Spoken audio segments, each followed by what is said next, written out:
आता हूँ caesium metal, periodic table में जो सीजियम मेटल होता है उसका वर्क फंक्शन सबसे कम होता है 1.9 इलेक्ट्रॉन वोल्ट के ऑर्डर का होता है। तो सीजियम सबसे कम वर्क फंक्शन का मेटल सरफेस है। इसके बाद हम कुछ डिफिनेशंस याद रखेंगे, जैसे मान लीजिए इधर से इलेक्ट्रॉन इधर जा रहा है तो यहाँ पे इलेक्ट्रॉन का क्लाउड बनना शुरू हो जाएगा। अब यहाँ पे जो इलेक्ट्रॉन होगा इस इलेक्ट्रॉन को रिपेल करेगा, तो फिर ये करंट की वैल्यू कम आने लगेगी। तो अगर इस करंट को बढ़ाना है तो मुझे इस बैटरी के पोटेंशियल ड्रॉप को बढ़ाना पड़ेगा, ताकि अगर ये ज़्यादा से ज़्यादा पावरफुल बैटरी में बना दूँ यहाँ पे, तो यहाँ से इलेक्ट्रॉन को ये पार्टिकुलेट खींच लेगा। जब खींच लेगा तो यहाँ पे क्लाउड बनने नहीं देगा। जब क्लाउड बनने इलेक्ट्रॉन का नहीं देगा तो इस इलेक्ट्रॉन को फर्दर यहाँ पे जाने से कोई दिक्कत नहीं, पहुँच जाएंगे। तो ये करंट की वैल्यू ज़्यादा भी होगी। इसका मतलब अगर इसके पोटेंशियल ड्रॉप को मैं बहुत ज़्यादा बढ़ा दूँ तो यहाँ से जितने इलेक्ट्रॉन निकलेंगे वो सारे इस सरफेस पहुँचेंगे और हमेशा इस सरफेस पहुँचते रहेंगे। उस समय ये जो करंट देगा ना वो मैक्सिमम करंट देगा, क्योंकि जितने इलेक्ट्रॉन निकल रहे हैं वही तो यहाँ पे पहुँच रहे हैं।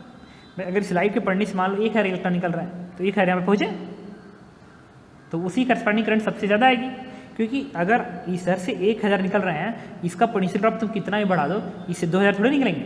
ये तो डिपेंड करता है किसके ऊपर, इस लाइट के नंबर ऑफ फोटॉन्स के ऊपर। तो हम लोग ध्यान रखते हैं कि इस सेल्स के इस फोटो इलेक्ट्रिक ट्यूब में maximum current shown by ammeter is known as saturation current of this circuit।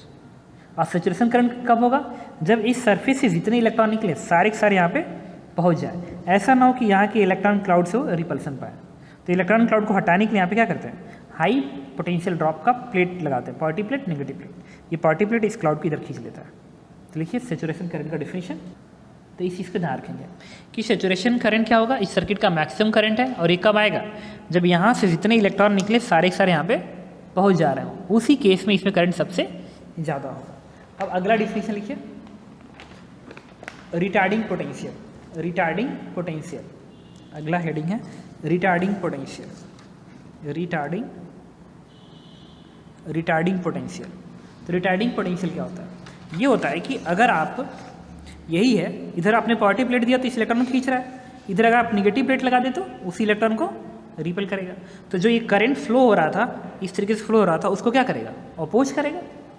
मतलब अगर इसी सेटअप में इस पे लाइट पड़ रही तो इलेक्ट्रॉन इधर निकल रहा है, तो मैंने इधर पॉजिटिव कर दिया, इधर निगेटिव कर दिया, तो ये निगेटिव प्लेट जो होगा इस इलेक्ट्रॉन को रिपेल करेगा, तो इस करंट को क्या करेगा, कम करेगा। तो negative plates, negative potential drop between cathode and anode plate so that electron retarding is known as retarding potential। और इस कंडीशन में करंट की वैल्यू कम आएगी, क्योंकि जब इलेक्ट्रॉन ही नहीं पहुंच रहे होंगे ज़्यादा तो करंट भी कम आएगा। तो लिखो तो नेगेटिव पोटेंशियल, पहले लिखो retarding potential definition. Negative potential between cathode and anode plate, cathode and anode plate, so that photocurrent decreases, so that photocurrent decreases is known as retarding potential, is known as retarding potential। अगला definition लिखिए, stopping potential. Stopping potential, stopping potential,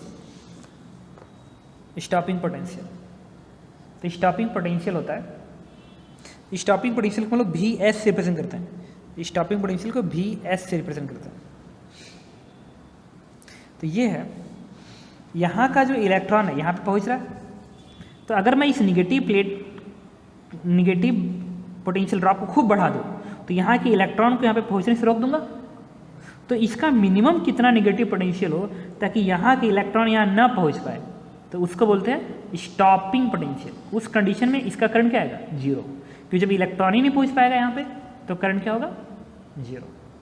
ठीक है, तो हम इस चीज़ को ध्यान रखेंगे कि अगर मैं इस तरीके से डायग्राम फिर बना रहा हूँ, अगर मैं ऐसा डायग्राम बना रहा हूँ, ये पॉजिटिव ये निगेटिव प्लेट, सॉरी ये पॉजिटिव ये, इसको यहाँ बनाते हैं।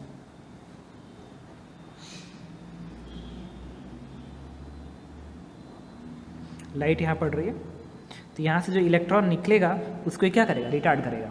क्योंकि नेगेटिव प्लेट है। तो हो सकता है कि अगर इसका पोटेंशियल ड्रॉप खूब ज़्यादा कर दो तो यहाँ के इलेक्ट्रॉन यहाँ ना पहुँच पाए, तो ये वाला करंट क्या आ जाएगा, जीरो आ जाएगा। तो मैं क्या कहूँगा, negative potential drop at which current becomes zero, या electron can not reaches at anode plate is known as stopping potential. तो लिखो तो स्टेटमेंट इसमें। प्रॉपर्टीज हम लोग ध्यान रखेंगे, अभी के लिए बता दे रहा हूँ। चूँकि यहाँ पे नेगेटिव प्लेट्स है, ये नेगेटिव प्लेट्स है तो ये नेगेटिव प्लेट्स होगा, तो पॉजिटिव प्लेट है तो इलेक्ट्रिक फील्ड किधर होगा, इलेक्ट्रिक फील्ड होगा इस डायरेक्शन में होगा इलेक्ट्रिक फील्ड, हायर पोटेंशियल से नेगेटिव पोटेंशियल की तरफ होगा। और इलेक्ट्रॉन अगर इधर जा रहा है तो इलेक्ट्रिक फील्ड इस इलेक्ट्रॉन पे फोर्स इधर लगाएगा ना। तो अगर अगर आप इसका पोटेंशियल ड्रॉप बढ़ाएंगे तो इलेक्ट्रिक फील्ड बढ़ेगा, और जब इलेक्ट्रिक फील्ड बढ़ेगी तो इधर के इलेक्ट्रॉन को इलेक्ट्रिक फील्ड रिटार्ड करेगा।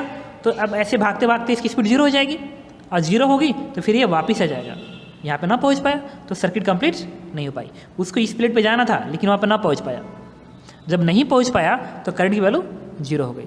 तो क्वेश्चन है कि जब यहाँ पे नहीं पहुँच पाया तो फिर उस इलेक्ट्रॉन का हुआ क्या, तो इलेक्ट्रॉन वापस आके एनोड प्लेट में क्या होता है, धंस जाता है। क्योंकि ये इलेक्ट्रिक फील्ड तो रहेगा, जैसे एक पत्थर को आप ऐसे फेंकिए ऊपर तो पत्थर ऊपर जाता है वेलोसिटी जीरो, फिर नीचे आके लौट जाता है क्योंकि जी नीचे को हो रहा है। इसमें वही है कि चूँकि इलेक्ट्रिक फील्ड इधर है तो इलेक्ट्रॉन पे फोर्स उल्टा लगाएगा ना, तो जो यहाँ से इलेक्ट्रॉन निकलेगा वो धीरे धीरे स्पीड जीरो पाएगा, और जीरो हो जाएगा तो इलेक्ट्रिक फील्ड तो रहेगा ही, उसको वापस एनोड प्लेट में कंबाइन कर देगा। तो जितने भी इधर से इलेक्ट्रॉन निकलते हैं जब वो सामने वाले प्लेट पर नहीं पहुँच पाते हैं कैथोड प्लेट पे, तो वापस आके कहाँ पर जाते हैं, इसी प्लेट में कंबाइन कर जाते हैं।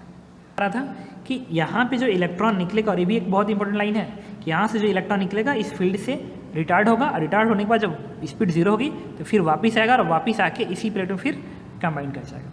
अगर ये पॉजिटिव प्लेट है, अगर ये एनोड प्लेट है तो एनोड में ही क्या करेगा, कंबाइन कर जाएगा। ठीक है, तो लिखो तो स्टॉपिंग पोटेंशियल के अंदर ही, if potential difference, if potential of battery is greater than stopping potential in magnitude, greater than equal to stopping potential in magnitude, then electron again recombined with anode plate, तो ये underline कर रहे हैं कि recombine करता है, ये बड़ा इंपॉर्टेंट है, रिकम्बाइन करता है एनोड प्लेट से दोबारा।